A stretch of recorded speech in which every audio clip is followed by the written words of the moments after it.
Hello दोस्तों, स्वागत है आप सभी का आपके अपने यूट्यूब चैनल मिथुन स्टडी सेंटर में और मैं हूं मिथुन राय।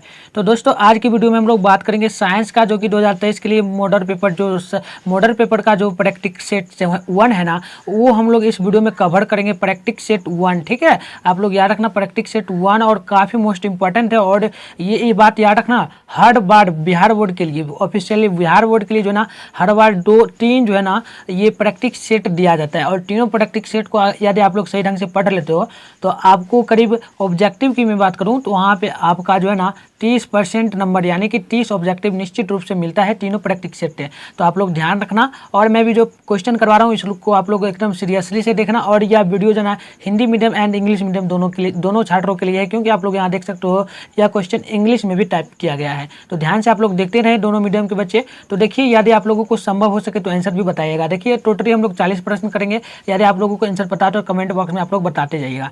तो देखिए, प्रश्न कहती है हमारी पहले, निम्नलिखित में कौन सा मात्रक एमपीएल यानी ए के तुल्य में है, यानी एमपीएल के बराबर क्या होता है। तो याद रखना आप लोगों को, ये कूलाम बटे सेकेंड के बराबर होता है, ठीक है। तो ए नंबर आप लोग याद रखोगे।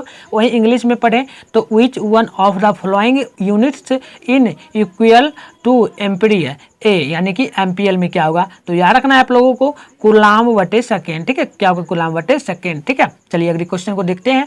इंग्लिश मीडियम वाले आप लोग ध्यान से देखते जाइएगा। यदि आप लोग इंग्लिश मीडियम से तो आप भी ध्यान से देखना वीडियो को, ठीक हो। देखिए, आप कहता है 2 नंबर सवाल, विद्युत बल्ब के फिलामेंट का द्रव कैसा होता है। विद्युत बल्ब के फिलामेंट का द्रव जो ना किस प्रकार का द्रव होता है। तो देखिए, याद रखना आप लोगों को, ये टंगस्टन होता है, ठीक है। क्या होता है, टंगस्टन। वहीं हम लोग बात करें इंग्लिश में तो the materials of the filaments of an electric bulb is, क्या होगा। तो आप लोग याद रखना, टंगस्टन, ठीक है। तो ए नंबर हमारा करेक्ट आंसर होगा। आप 3 नंबर प्रश्न कहता है हमारा, विद्युत प्रतिरोध के कारण चालक में उत्पन्न क्या होता है। तो याद रखना आप लोगों को, इसका राइट आंसर हमारा होगा ऊष्मीय प्रभाव। अब हम लोग इंग्लिश में देखते हैं क्वेश्चन। तो इंग्लिश में होगा ड्यू टू इलेक्ट्रिक्स रिजाइटेंस कॉन्डिडक्टर्स इनक्वायली, ठीक है। तो क्या आंसर होगा, तो आंसर होगा हमारा थर्मल इफेक्ट, ठीक है। थर्मल इफेक्ट, यानी आप लोग बी नंबर नोट कर लेना।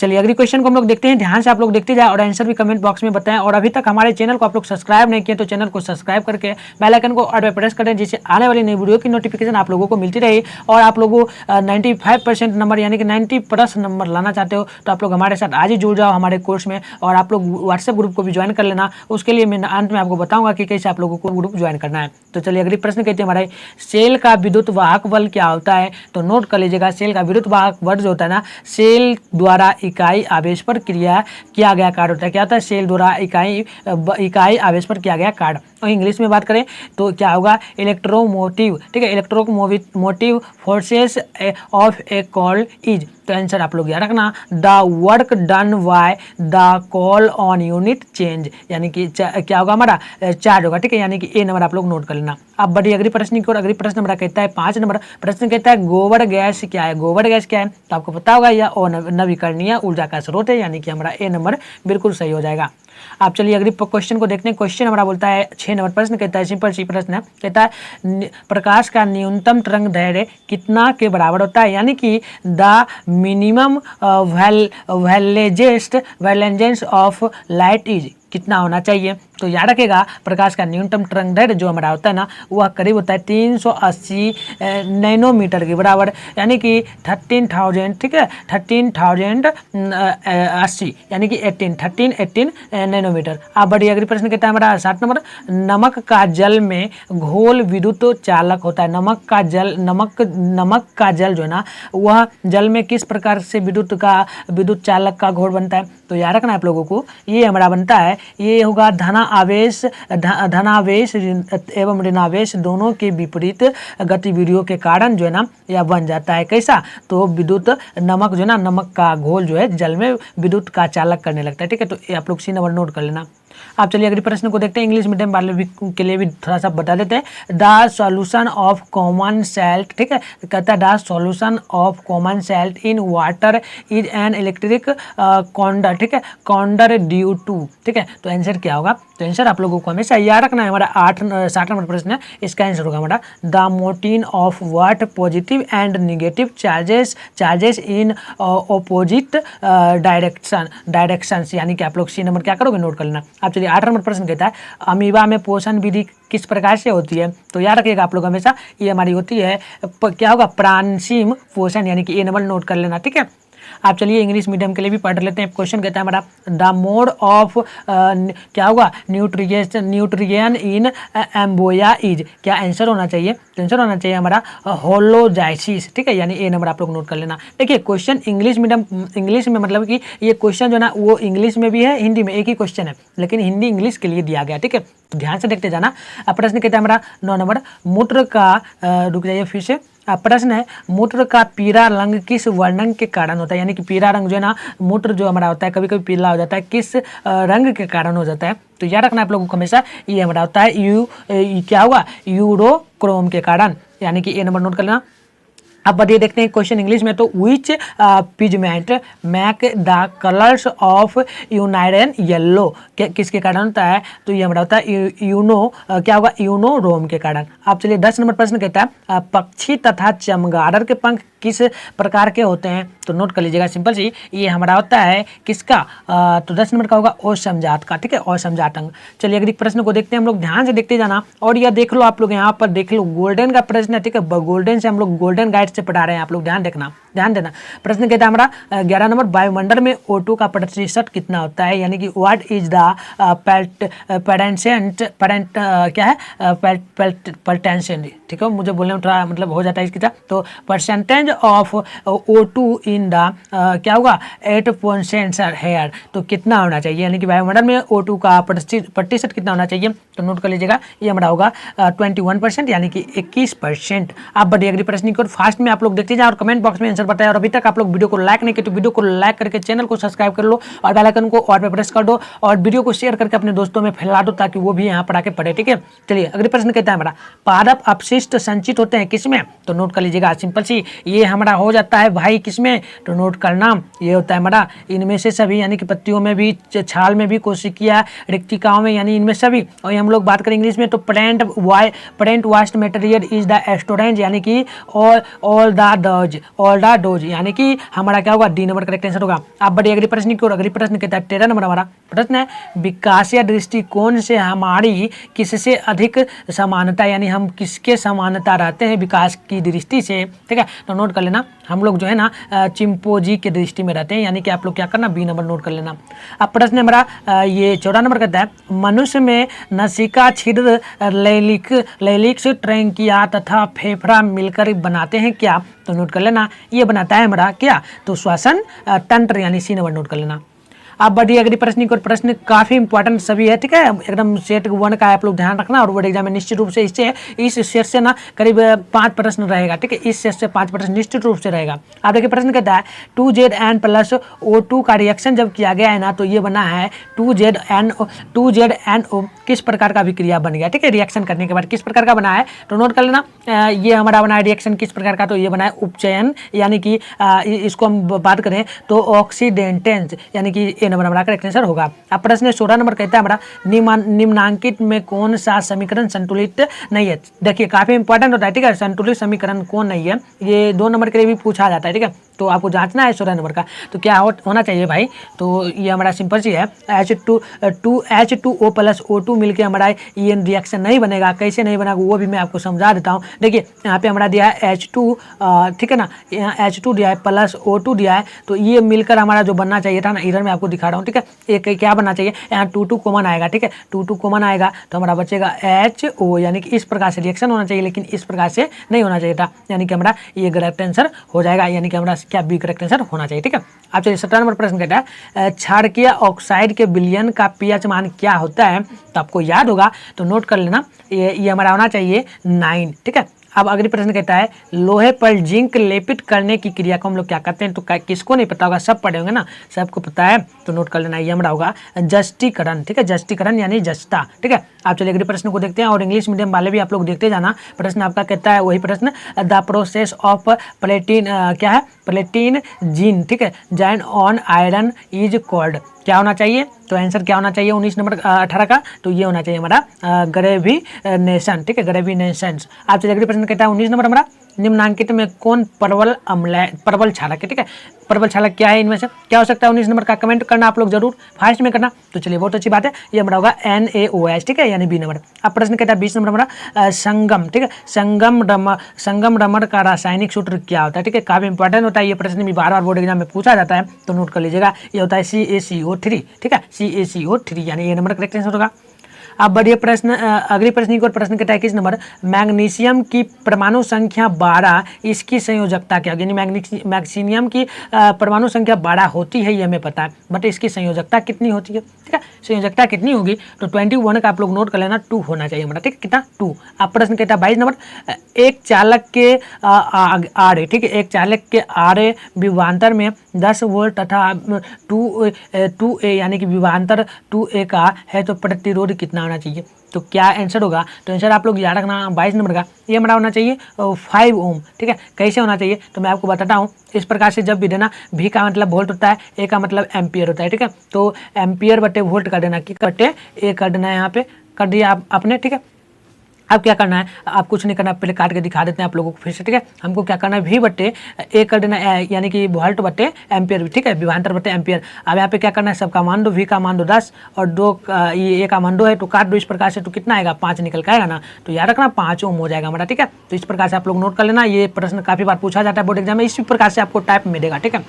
आप चलिए 23 प्रश्न कहता है, नेट लेंस की अधिकतम फोकस दूरी लगभग कितना होता है, ठीक है, कितना होता है नेट लेंस की अधिकतम फोकस दूरी, तो हमने काफ़ी बार आपको पढ़ाया हुआ है, ठीक है, काफ़ी बार पढ़ाए हैं, तो 2.5 सेंटीमीटर, देखो 2.5 सेंटीमीटर अधिकतम पूछा जा रहा है, वही सामान्य पूछता तब हम लोग याद रखें 25 सेंटीमीटर, ठीक है, सामान्य के लिए 25 और अधिकतम पूछा तो 2.5। आप प्रश्न नंबर 24 नंबर, विभवांतर मापने में प्रयुक्त यंत्र A एवं इसका संयोजक V क्या होते हैं, क्या होते हैं, A का मतलब क्या होता है, एम्पियर होता है, B का मतलब क्या होता है, तो ये हमारा शायद क्या होना चाहिए, B का मतलब भाई नहीं दोस्तों, आप लोग बताना तो क्या होना चाहिए। चलिए बहुत अच्छी बात है, आप लोगों ने कमेंट किया B का मतलब होता है समांतर क्रम, यानी कि हम लोग याद रखेंगे क्या, A का मतलब वोल्ट और V का मतलब समांतर क्रम, ठीक है, तो नोट कर लीजिएगा, हमारा C नंबर करेक्ट आंसर होना चाहिए, ठीक है, C नंबर 24 का होना चाहिए। आप चलिए अगले प्रश्न को देखिए, प्रश्न नंबर क्या बोलता है। प्रश्न कहता है 25 नंबर प्रश्न है, निम्न में कौन सा सूत्र चालक में उत्पन्न ऊर्जा को निरूपित करता है, कौन करता है, कौन सा सूत्र होता है, ठीक है, कौन सा सूत्र होता है, यानी चालक का सूत्र ही आपको बताना है, ठीक है। तो चालक का सूत्र क्या होता है 25 नंबर का आप लोग कमेंट करना। चलिए बहुत अच्छी बात है, ये होता है हमारा वोल्ट विभवांतर का स्क्वायर बटे R बटे T इंटू T, ठीक है, तो यानी आप लोग C नंबर नोट कर लेना। अब बढ़िए अगली प्रश्न की प्रश्न कहता है हमारा 26 नंबर, निम्न में कौन वस्तु केवल काल्पनिक प्रतिबिंब बनाता है, तो मैंने काफी बार बताया है, ये हमारा क्या होता है, अवतल दर्पण होता है, ठीक है, क्या होता है 26 का आप लोग कमेंट करना, अवतल दर्पण, A नंबर होना चाहिए। अब बढ़िए अगली प्रश्न की प्रश्न हमारा कहता है हमारा 27 नंबर, काफी इंपॉर्टेंट होता है, ठीक है, कहता है हमारा 27 नंबर, निम्न आरेख में प्रतिबिंब है, निम्न आरेख में प्रतिबिंब किस प्रकार का बना हुआ है, तो ये आरेख किस प्रकार का है, कैसा है, तो ये उत्तल दर्पण है, क्या है, उत्तल दर्पण है ना, आपको पता है, ठीक है। तो इसमें किस प्रकार का वस्तु प्रतिबिंब बनता है, तो आपको पता ही होगा किस प्रकार का बनता है, तो ये बनता है हमारा वास्तविक, उल्टा तथा वस्तु से छोटा, ठीक है, तो V नंबर नोट कर लेना, ठीक है। अब बढ़िए अगली प्रश्न को ध्यान से देखना। देखिए ये मोस्ट इंपॉर्टेंट प्रश्न होता है, काफी बार पूछा जाता है, पूछता है फोटोग्राफिक कैमरे के उत्तल लेंस द्वारा बना प्रतिबिंब कैसा होता है, यानी फोटोग्राफी जो कैमरा तो उसमें उत्तल लेंस द्वारा बना प्रतिबिंब किस प्रकार का बनता है। तो क्वेश्चन एकदम सिंपल है, ये हमारा होता है जैसे वो क्वेश्चन था वैसे ही होता है, वास्तविक बनता है लेकिन वस्तु से छोटा बनता है, यानी कि आप लोग B नंबर क्या करोगे नोट कर लेना। अब बढ़िए अगली प्रश्न को प्रश्न कहता है हमारा ये है हमारा 28 नंबर कहता है प्रश्न, वैसा पोषण जिसमें जंतु अपना भोजन ठोस या तरल के रूप में लेता है वह क्या कहलाता है, ठीक है, वैसा पोषण जिसमें अपन जंतु अपना भोजन ठोस में लेता है एवं तरल के रूप में लेता है वह क्या कहलाता है, तो क्या कहलाएगा 29 का नोट कर लेना, प्राणसीम पोषण, ठीक है, तो A नंबर होगा। अब चलिए अगले प्रश्न को देखते हैं, प्रश्न देखिएगा कहता है हमारा 30 नंबर 30 नंबर कहता है कर्मा कुंचन, ठीक है, कर्मा कुंचन गति पाई जाती है किसमें पाई जाती है, तो नोट कर लेना, ये हमारी पाई जाती है ना, ये हमारी ग्रास नरी में पाई जाती है, यानी A नंबर नोट करना। अब प्रश्न कहता है 31 नंबर, कुत्पाद पाया जाता है किसमें, कुत्पाद जो है ना किसमें पाया जाता है, तो याद रखना आप लोग 31 का, ये हमारा पाया जाता है अमीबा में, ठीक है, अमीबा में। आप बढ़िए अगली प्रश्न को प्रश्न देखिएगा ध्यान से, प्रश्न काफ़ी इंपॉर्टेंट है ये भी सभी, ठीक है। 32 नंबर कहता है हमारा शुद्ध या ऑक्सीजनित रक्त को हृदय से शरीर के विभिन्न भागों में ले जाने वाले रक्त वाहिका क्या कहलाती है। मैंने काफ़ी बार पढ़ाया हुआ है आप लोगों को, ठीक है। तो 23 का आप लोग नोट कर लेना, ये हमारी धमनियाँ कहलाती है, ठीक है। क्या कहलाती है? धमनियाँ। अब प्रश्न हमारा 33 नंबर, पित्त रस का स्राव होता है। पित्त रस का स्राव क्या करता है? तो मैंने काफ़ी बार बताया हुआ है, ये भी प्रश्न आप लोगों को 33 मैंने बताया था यकृत द्वारा, ठीक है। क्या? ये यकृत द्वारा, ठीक है। आप लोग नोट करना। देखिए मैं जो भी प्रश्न पहले पढ़ा रहा था ना आप लोगों को, जितना भी वीडियो में बनाया हुआ है वो सभी प्रश्न इसी एकदम इंपॉर्टेंट ही था, ठीक है। तो वो भी प्रश्न आप वीडियो आप लोग देखना पीछे वाला जाकर, काफ़ी मजा आएगा आप लोगों को, ठीक है। अब देखिए प्रश्न कहता है निम्न में कौन पुंकेसर का भाग होता है? पुंकेसर का भाग देखिए काफ़ी बार मैंने पढ़ाया हुआ है ये भी प्रश्न। तो क्या होता है? परागकोश होता है, ठीक है। मैंने क्या बताया था? पुंकेसर से परागकोश याद रखना। अब चलिए अगली प्रश्न कहता है 30 नंबर, रंध्र मुक्ता पाए जाते हैं किसमें? रंध्र मुक्ता किसमें पाए जाते हैं? तो मैंने ये भी पढ़ाया हुआ है, ये पत्तियों में पाया जाता है, ठीक है। अब प्रश्न कहता है हमारा 36 नंबर, कमरे के ताप पर द्रव अवस्था में रहने वाली धातु क्या होती है? तो ये भी मैंने काफ़ी बार पढ़ाया हुआ है आप लोगों को 36 का, ठीक है। ये भी पढ़ाया हुआ है, तो ये होता है हमारा पारा, ठीक है, पारा। आप चलिए अगले प्रश्न को देखते हैं। प्रश्न हमारा कहता है 37 नंबर, काफ़ी इंपॉर्टेंट होता है 37 नंबर, कहता है एल्काइन का सामान्य सूत्र क्या है? एल्काइन का सामान्य सूत्र क्या होता है? तो सिंपल सी बात है, ये याद रखना। 3 प्रश्न इसमें आता है, एल्केन, एल्कीन, एल्काइन, ठीक है। तीनों में से एक प्रश्न हर साल पूछता है बोर्ड एग्जाम में, तो आंसर याद रखना आप लोग हमेशा 37 का। ये हमारा होगा, क्या होगा? CnH2n-2। मैं इस पे आप लोगों को एल्कीन, एल्काइन तथा एल्काइन पे शॉर्ट में आपको बताऊंगा तीनों सूत्र कैसे याद रखना है, ठीक है। मैं आपको बता दूंगा इस पर भी। आप लोग कमेंट जरूर करना इसके लिए, अगर चाहिए आप लोगों को इंपॉर्टेंट है तब, ठीक है। आप लोग कमेंट करना, अगर कहोगे तो बना दूंगा। आप प्रश्न हमारा 38 नंबर कहता है निम्नांकित में कौन सा हाइड्रोकार्बन सबसे सरल यौगिक है? ठीक है, कौन सा होता है? तो 38 का याद करना आप लोग, मतलब नोट कर लेना। ये हमारा होता है मेथेन, ठीक है, यानी ए नंबर। आप प्रश्न कहता है 39 नंबर, हाइड्रोजन के 2 परमाणु के बीच कितने आबंध बनते हैं? कई बार मैंने बताया हाइड्रोजन के परमाणु के बीच में ना जो है ना कुल कितने बंधन बनते हैं, तो मैंने बताया था 1 आबंध बनता है, यानी ए नंबर नोट कर लेना। आप चलिए लास्ट प्रश्न को देखते हैं। लास्ट प्रश्न कहता है हमारा ये प्रश्न 40 नंबर कहता है निम्नांकित में किस धातु का विस्थापन उसके लवण के विलयन से लोहा द्वारा जो है ना होता है? किस में होता है? तो नोट कर लीजिएगा। 40 नंबर प्रश्न का आंसर होगा हमारा, ये होगा हमारा तांबा द्वारा, ठीक है। क्या होगा? तांबा, यानी कि आप लोग सी नंबर नोट कर लीजिएगा। तो चलिए आज की क्लास हम लोग यहीं पे समाप्त करेंगे। और मैंने आपको बताया था कि आप लोग यदि न्यू हो और आपको व्हाट्सएप ग्रुप में ज्वाइन होना है तो कैसे करोगे, ठीक है। तो मैं आपको बताता हूँ सिंपल सी कैसे ज्वाइन करना है। चलिए इधर मैं आप लोगों को जूमिंग करके दिखा देता हूँ, ठीक है। चलिए मैं आपको बता दे रहा हूँ कैसे व्हाट्सएप ग्रुप जो है ना आप लोगों को ज्वाइन करना है। तो मैं नंबर आपको दूंगा, ठीक है। देखिए ये नंबर हमारी होती है 60098698 इस पे व्हाट्सअप कीजिएगा, ठीक है। और फ्री में आपको डेली, देखिए जो क्लास होता है ना वो आपको फ्री में डेली नोट्स दिया जाता है। और हमारे पास पेड भी ग्रुप है, ठीक है। पेड ग्रुप में आपको अलग से प्रोवाइड किया जाता है नोट्स, ठीक है। क्लास के अलावा अलग किया जाता है, तो आपको फ्री में वैसे आप ले सकते हो, ठीक है। फ्री में आप लोग मैसेज करना, आप लोग ज्वाइन, पहले चैनल को सब्सक्राइब कर लेना और आप मैसेज करना, तो मैं आपको फ्री में दूंगा, ठीक है। डेली जो क्लास होता है आप लोग ये नोट्स भी लेकर, क्लास जो होता है उसका भी नोट्स लेकर आप चाहो तो 400 से ज़्यादा नंबर ला सकते हो, ठीक है। और फिर आप पेड ग्रुप भी लेना चाहो तो ले सकते हो, उसके लिए कमी प्राइस है, आप लोग बात कर लेना इसी नंबर पे कॉल करके, ठीक है। तो चलिए आप लोग जाते जाते चैनल को सब्सक्राइब कर लेना